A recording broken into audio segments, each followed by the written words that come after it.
로마서 8장 18절부터 30절까지는 현재의 고난과 장차 올 영광스러운 승리에 대해서 언급하고 있습니다. 여기 지금이 나오는데 지금은 오는 세대와 대조해서 이 세대 또는 이 현재 시대입니다. 우리 그리스도인들의 생활에는 세 부분의 시간적 범위가 있다고 하는데, 현재는 성령의 능력으로 현재에서 생활하는 것이고, 과거는 닦아둔 터인 그리스도의 기초를 둔 것이고, 거기에 대한 것은 고린도전서 3장 11절에 나옵니다. 미래는 완전한 구속을 향해 나가는 것이죠. 앞서 현재와 과거에 대해 설명한 바울은 미래의 관심에 집중을 하고 있습니다. 우리가 겪는 고난은 바울을 비롯한 당시의 그리스도인들이 유대인들과 로마 당국으로 받은 핍박을 비롯하여 끊임없이 마음을 괴롭히는 죄와의 투쟁을 의미한다고 볼 수 있는데요. 장차 우리에게 계시될 영광이 나옵니다. 고난은 우리 주님의 초림과 재림 사이에 일어나지만, 영광은 오는 시대에 인간과 우주의 구원이 완성되고 성도가 그리스도와 함께 상속자가 될 때 나타나게 될 것인데요. 그런데 이 영광은 현재 이미 나타나고 있으며, 현재의 고난은 미래의 영광에 비할 때 아무것도 아니다 라고 생각합니다 인데, 여기 생각합니다는 계산하다, 목록을 정하다, 계산을 한 후에 판단하다의 뜻이고, 구체적으로 크게 확신하는 것을 의미하는 것입니다. 피조물이 기다리고 있습니다가 나옵니다. 바울은 타락과 구속을 단지 인간의 일로만 여기지 않고 보다 더 영역을 넓혀 우주적인 관점에서 다루고 있죠. 자연이나 인간이나 할 것 없이 모든 피조물들은 타락의 결과로 스스로의 의지와는 관계없이 저주의 가뭄 아래에서 불안에 떨며 하나님의 아들들이 다시 아름다운 옷을 입고 변화된 모습으로 나타나게 될 좋은 날만을 간절히 기다리고 있는 것입니다. 여기에서 피조물을 의인화해야 된 것인데, 이와 같이 모든 피조물이 간절히 기다리고 있는 이유는 구원의 첫 열매인 그리스도인들이 나타나는 것이 전 우주의 구속의 서곡이 되기 때문이죠. 간절히 기다리고 있습니다는 머리와 바라보다의 합성어인데, 함께 목을 길게 빼어들고 그리스도께서 재림하셔서 새 하늘과 새 땅이 회복하는 때를 간절히 기다리는 것을 나타내는 것입니다. 이것은 성경의 고린도전서 1장 7절, 갈라디아서 5장 5절, 골로새서 3장 4절에도 기록되어져 있습니다. 피조물이 공허한 것에 복종하는 것은 있는데, 이 공허한 것은 본래 타락, 무익, 또 비어있는 등을 의미합니다. 본래의 효력을 상실하여 열매 맺지 못하는 상태나 만물의 불완전성과 변하고 부패하는 경향을 나타낸다고 하는데, 인간의 타락은 자신뿐만 아니라 그의 지배 아래에 있던 모든 피조물까지 허무하게 만들었고, 그로 말미암아 아름답게 보여지는 자연은 자신의 의지와 책임과는 관계없이 열매를 맺지 못한 상태가 되어 우리는 거기서 신음할 수밖에 없는 것입니다. 그렇게 하신 분이 나오는데 아담이나 사탄이 아니라 하나님 자신인 것이죠. 이것은 최초의 사람 아담의 죄에 대한 하나님의 심판의 결과이죠. 창세기 3장, 로마서 1장에 나옵니다. 인간이 타락할 때 다스리도록 맡겨진 만물도 저주 아래 놓였죠. 소망은 있습니다가 나오는데, 번역상 21조가 연결시켜 번역하기도 한다고 합니다. 피조물은 아담의 죄 때문에 하나님에 의해 공허한 것에 복종하게 되었지만, 역시 하나님에 의해 해방될 소망이 있는 것이죠. 그것은 곧 피조물보다도 소망입니다 라고 적혀 있습니다. 앞절의 소망의 내용을 설명하고 있는 것인데, 썩어질 것은 부패나 파괴를 의미하는 것이죠. 피조물이 공허한 것에 복종하는 것을 형용하고 있습니다. 자신은 저주받았을 뿐만 아니라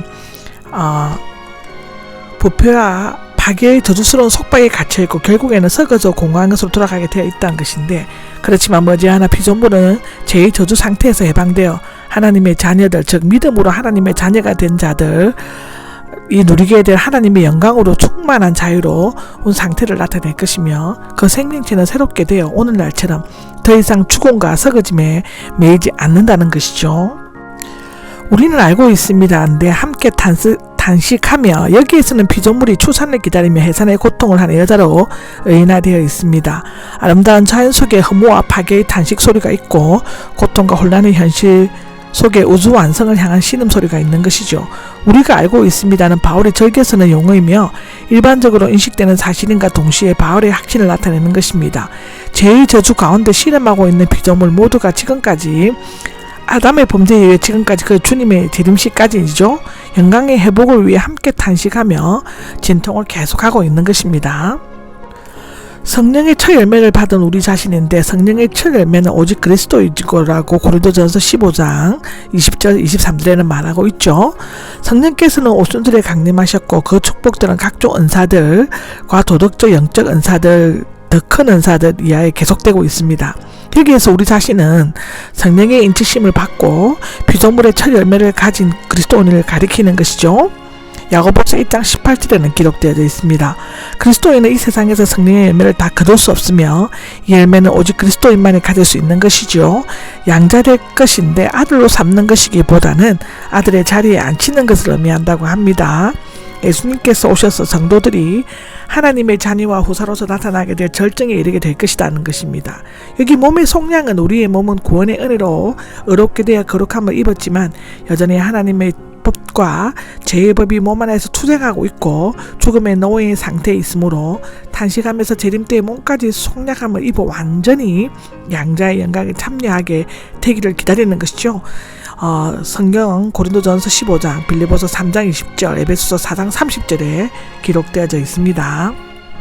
견고한 소망, 우리가 소망으로 구원을 받았기 때문입니다라고 합니다. 소망은 구원의 방법이 아니라 구원을 받은 자의 상태인 것이죠. 물론 구원받은 것은 믿음이지만 구원받은 자는 소망 안에서 소망으로 사는 것입니다. 몸의 구속을 기다리는 소망은 믿음 없이는 가질 수가 없고 또 믿음은 소망을 불러일으키는 것이죠. 소망은 구원에 근본적으로 기여할 뿐만 아니라 그리스도인의 인격과 헌신을 강하게 하고 견고케 하는 동기부여 역할을 하는 것이라고 합니다. 보이는 것을 소망하는 것인데 소망은 앞날에 가는 것이므로 눈에 보이는 것, 현재 자신이 가지고 있는 것도 소망이라고는 할 수는 없습니다. 기독교의 구원은 내적인 상태의 의미로서 현재 소유하고 있는 것이지만 그 외적인 완성의 의미로는 미래의 소망인 것이죠. 참을성 있게가 나옵니다.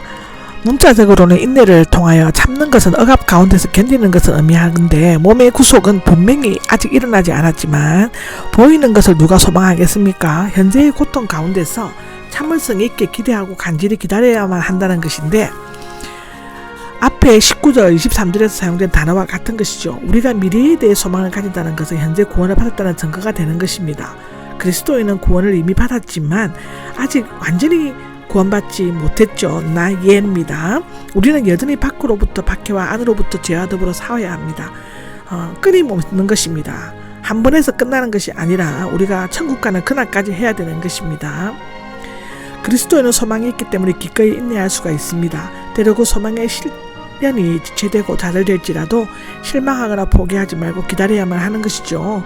왜냐하면 나중까지 견디는 자가 구원을 얻기 때문입니다.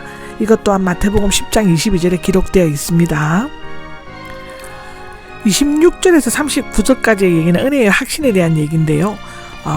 이 앞부분에서 성취에 대한 소망을 가지는 것이 필요했고 이 부분에서는 현재나 앞으로 영원히 하나님 안에 도우심이 있음을 역설하고 있는 것인데 현재 은혜를 얻게 되는 영적 승리는 영원한 소망과 근본적으로 일치하는 것이고 어떤 구원도 궁극적인 목표가 없다면 현세에서 인정을 받을 수가 없고 현재의 승리에 근거를 두지 않는 소망은 미래에 대한 확신을 가질 수 없다라고 말하고 있는 것입니다. 성령의 도우심, 성령께서 우리의 연약함을 도와준다는 것인데 우리의 삶은 혼자 사는 외로운 삶이 아니라 성령께서 친히 도와주시는 삶이다라는 것인데요. 연약함은 속으로 탄식하는 것이 말하듯이 육체적, 정신적, 영적인 무능함을 포함하고 있습니다. 성도는 연약한 육신을 가지고 있기 때문에 그 무거운 짐을 나누어 도와주시며 진리 가운데로 인도하시고 현재의 개인적인 욕구를 확실히 해결해 주신다는 것입니다. 도와주십시오가 나오는데 함께와 대신하여와 취하다 자신의 짐을 지다의 합성어입니다. 누군가를 편안하게 해주기 위하여 그와 함께 짐을 지는 것을 의미하는 것이죠. 누가복음 10장 40절에 나옵니다. 인간은 하나님의 형상으로 지음받았으므로 성령께서는 연약한 자의 요구를 들어주시고 이해하시고 도우실 수 있는 것인데 성령께서는 언제나 큰 관심을 갖고 지켜보시며 감당치 못할 시험을 허락하지 않으실 것입니다. 어떻게 기도해야만 할지 알지 못하지만 우리는 연약하고 우둔하기 때문에 어떻게 하나님의 뜻에 맞게 기도를 드려야 할지 모른다는 의미입니다. 우리는 하나님의 최종 목표와 전반적인 계획을 알면서도 순간적인 필요에 대해 올바르게 기도할 만한 지혜가 부족하죠. 단식으로 우리를 위해 간구해 주십니다인데 단식하다는 말이 3번이나 나오고 있습니다. 피조물들의 탄식, 그리스도의 탄식, 성령의 탄식인데 피조물과 그리스도인의 몸의 구속을 바라면서 탄식했지만 성령께서는 그 구속을 위해 탄식하시면서 기도하신다는 것입니다. 만물은 단지 기다리고 그리스도인에게는 기다림 그 자체가 구원입니다. 성령께서는 그 구원을 성취하십니다. 그리스도인이 연약하고 무지하기 때문에 의식하지 못하고 깨닫지 못해 마땅히 기도해야 할 것을 기도하지 못하는 것을 미리 아시고 그 연약함을 분담하시고 깊은 동정과 이해로서 성도들을 위해 함께 탄식하시면서 성부 하나님께 간구하시는 것이죠.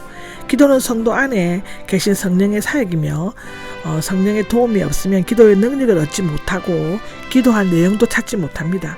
성령께서는 구원이나 기도에서만 중보적 역할을 하실 뿐 아니라 죄를 깨닫게 하시고요.